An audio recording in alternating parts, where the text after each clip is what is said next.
racial injustice in terms of a problem that once existed, but that no longer has existence. But if I stop at this point, I will merely be stating a fact and not telling the truth. You see, a fact is merely the absence of contradiction, but truth is the presence of coherence. Truth is the relatedness of facts.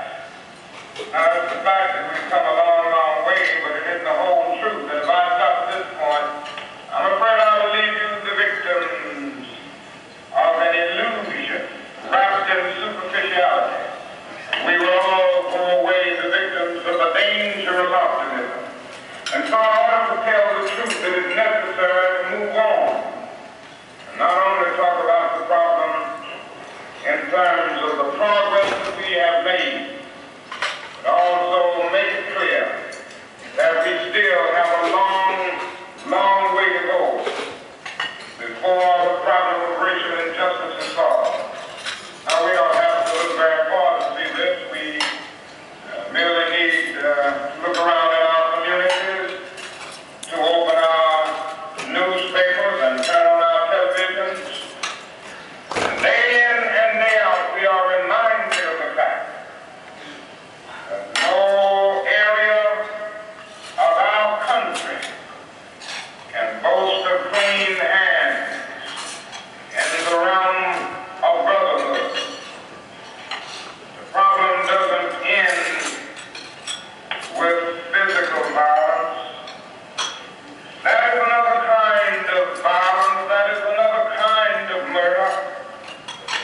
That is as injurious to the person that it is inflicted upon as physical violence. It is possible to lynch an individual psychologically and spiritually.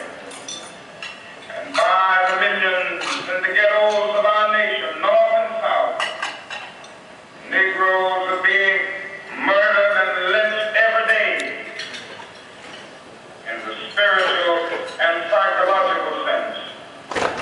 We must not overlook the fact that more than 34% of the Negro families of our country live in substandard housing conditions. In most instances, they do not have wall-to-wall carpet, but wall-to-wall rats and roaches. Conditions are so depressing, they would humiliate anyone facing them. All over our country, young Negro students are forced to attend inadequate, overcrowded, segregated schools. That's not only still true of the South, but it's still true all over the country. And so often, year after year, thousands of Negro boys and girls finish high school reading at an 8th or 9th grade level, not because they are dumb, not because they don't have naked intelligence, but because the schools are so inadequate, so overcrowded, so devoid of quality, so segregated, if you will, that the best in these minds can never come out. Then there is the other problem, which is probably the most crucial problem, namely the economic problem. The vast majority of Negroes in America are still perishing on a lonely island of poverty in the midst of a vast ocean of material prosperity. More than 40% of the Negro families of our country are poverty-stricken, in the sense that they make wages less than the poverty level. And the problem is not only unemployment, but it is underemployment. The fact is that most of the poverty-stricken people in our country work every day. But they make wages so low that they cannot begin to function in the mainstream of the economic life of our nation. They work in our hospitals, they work in our hotels, they work in our laundries. Vast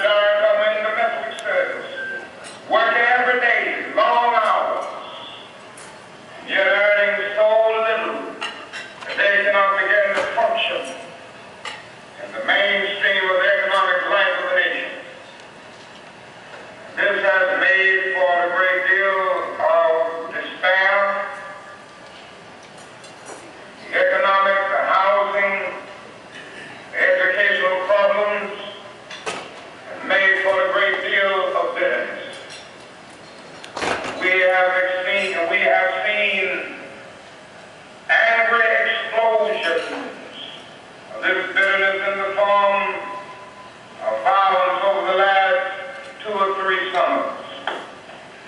I need not give a long explanation or exposition even of my position on the question of violence versus nonviolence. I am still convinced that nonviolence is the most potent weapon available to oppress people in their struggle for freedom and human dignity. I'm still convinced that violence creates many more social problems than it solves. And if the Negro in America succumbs to the temptation of using violence as his programmatic strategy, unborn generations will be the recipients of a long and desolate night of bitterness, and our chief legacy to the future will be an endless reign of meaningless chaos. And so I will continue to raise my voice against violence, against riots, because they tend to intensify the fears of the white majority while relieving the guilt.